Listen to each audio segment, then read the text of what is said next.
Good morning, everybody, and welcome back to a Sunday sermon. As you know by now, we try to bring you a message every Sunday morning, trying to make your week better and trying to make things better for you in general. I've been doing a lot of work with the archangels lately. You probably noticed. I'll be bringing a book out with their messages shortly. So today, I'm going to bring you another one of the lesser known ones. Now, I was surprised to find out that there's probably 30, 40 archangels out there. So today we're going to speak with the Archangel Sachiel. She's the angel of wealth and success, and she's the one that helps bring people wealth, happiness, supposedly. So let's hear her message this morning. Hello, everybody.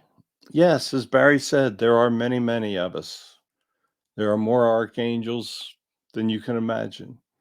The ancients didn't realize how many there were of us. They had no way of knowing. Today, God sent back somebody that can speak our words, and he is doing his best to bring you messages.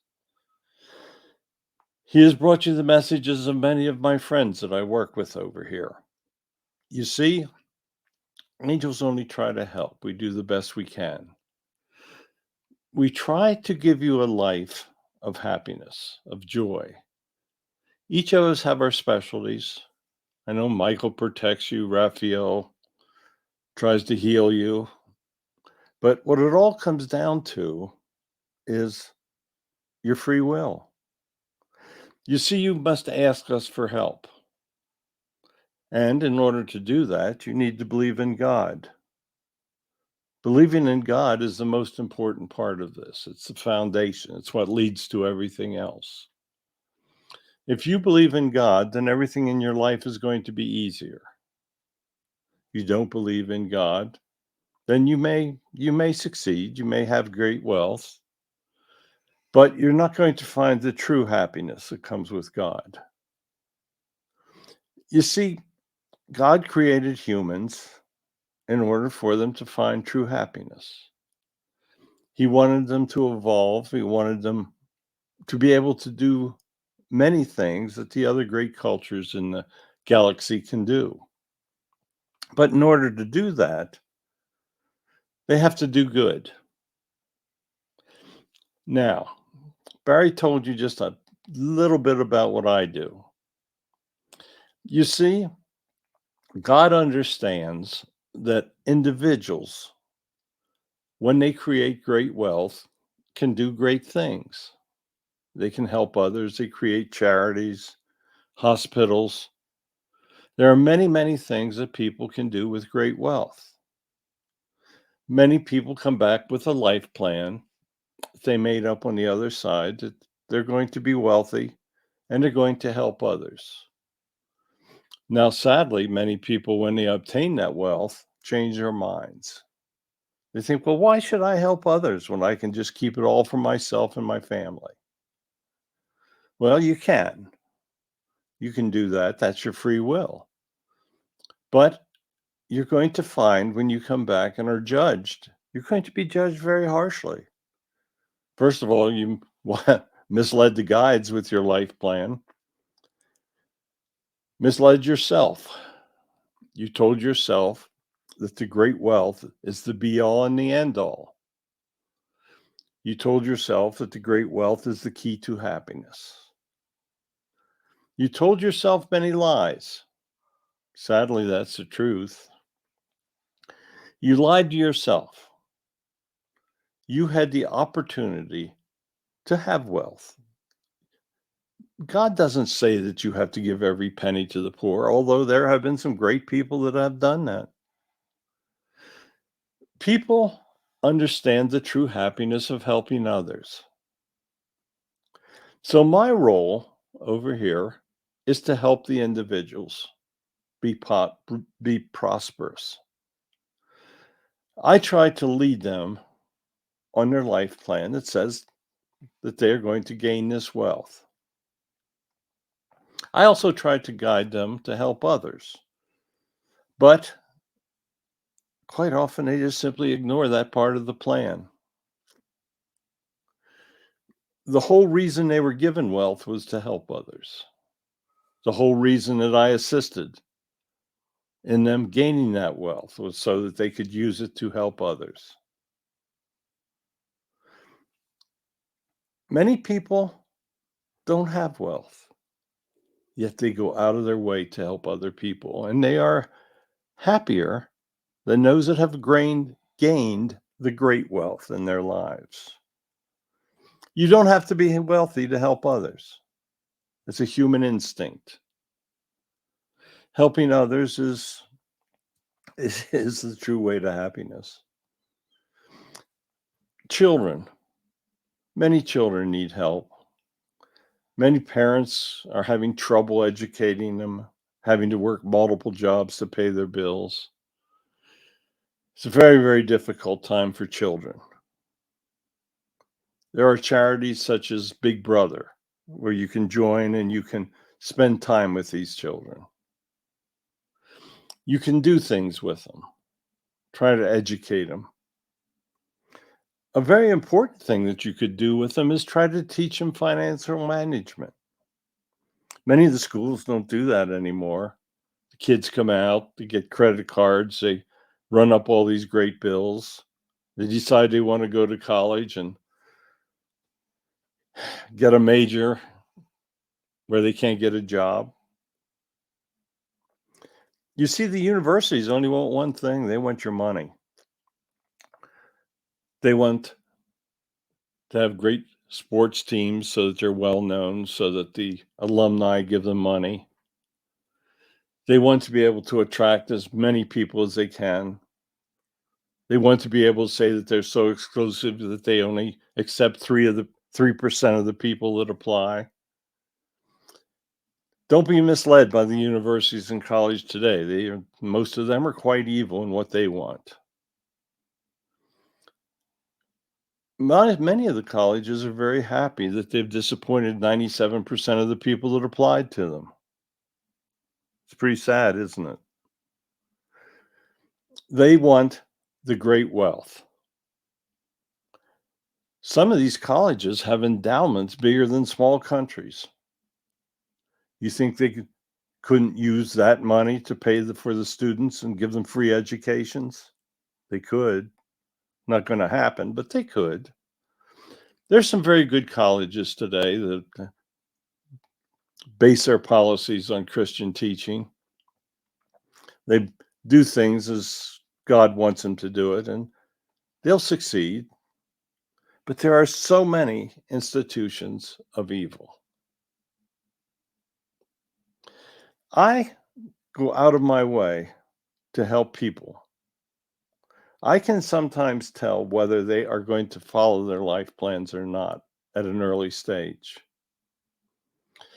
If in their search for wealth, they start to hurt others, perhaps they cheat, they don't pay minimum wage. They do all the things to take advantage of people that they're not supposed to be doing. I can tell pretty early. And if I see this is taking place, quite often I will stop trying to help them. You see, my goal is to help individuals so they can help others.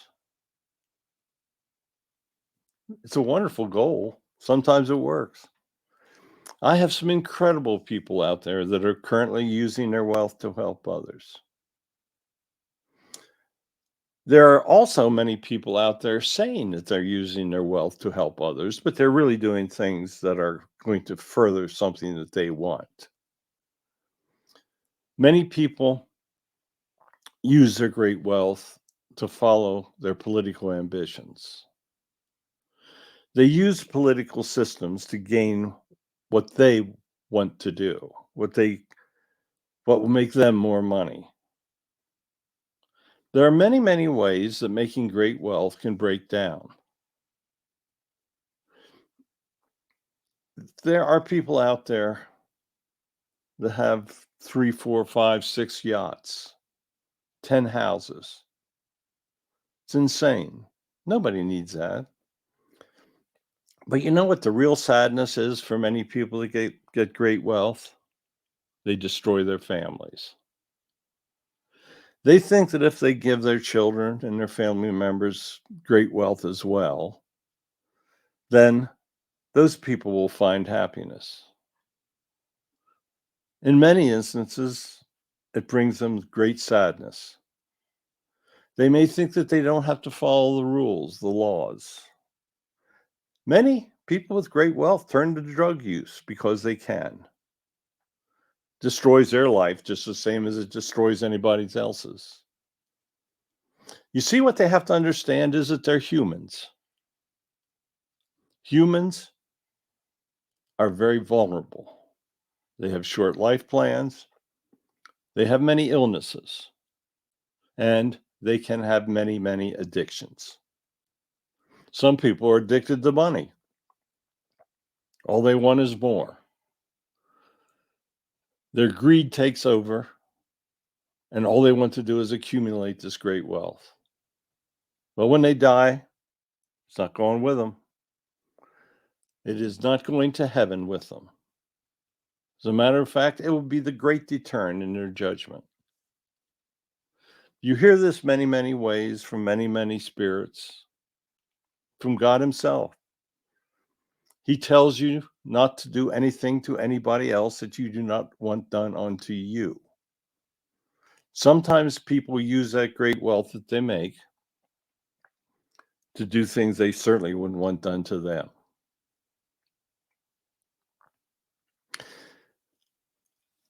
I'm not sure what else I should tell you. It seems like having an angel to make money isn't right. That there's something wrong with that concept. I will step back when I know that you are not following the rules God wants. You can ask me for help in making financial decisions, as long as I understand that you are truly advancing others, helping others. As soon as you start having excess funds, you should start helping. There are many ways to do it. Many people with great wealth start their own charities. Paul Newman sold salad dressing. He's generated almost $500 million, and people still remember his name and speak highly of him. Many people make great wealth, have billions of dollars, and they die and are forgotten. Nobody remembers their names 10 years later because they didn't do anything for anybody. Andrew Carnegie gave away an incredible amount, all of his money. He tried. He had so much money he couldn't give it away before he passed. But what remained, he put into a fund. His name is on many great buildings. Carnegie Mellon, Carnegie Institute. People remember his name because he helped others. Now, admittedly, some of those institutions may not be doing what they should be doing now, but it's not Mr. Carnegie's fault. He did all that he could do to help others with his great wealth. You see, many, many other people do that as well. The Huntsmans in Utah, their names are on many of the great medical centers. They give huge amounts of money to help others. Their cancer research is leading the world. It's helping people. It's doing so much. Their name is going to be remembered forever for what they do. Many's names will be immediately forgotten for what they did not do. I truly wish there was a way to reach these people of great wealth. They are going to have to wait until their day of passing to truly understand how they've messed up, how they've not followed God's words. Many of the ones that don't help others don't believe in God.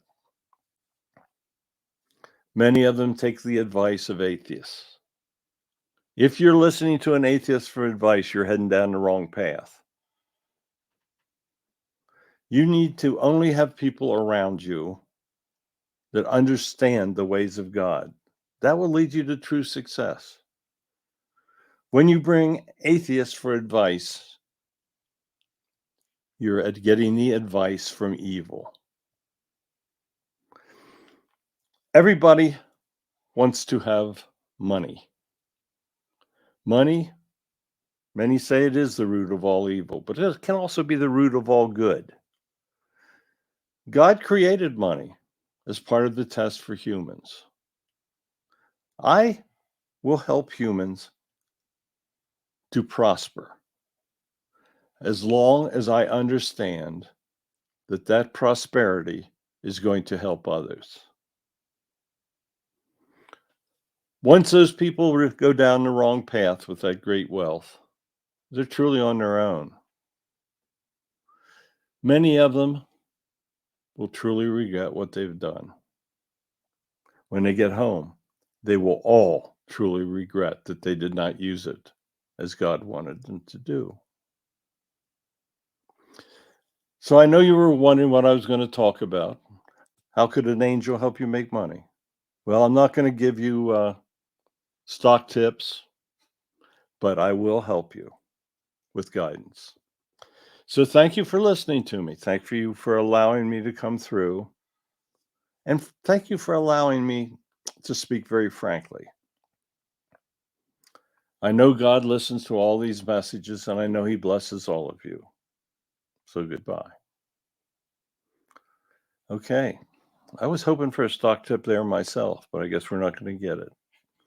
So next week, folks, I don't know who it's going to be, but it's going to be a powerhouse. Believe in God. Do what is right. All will be well.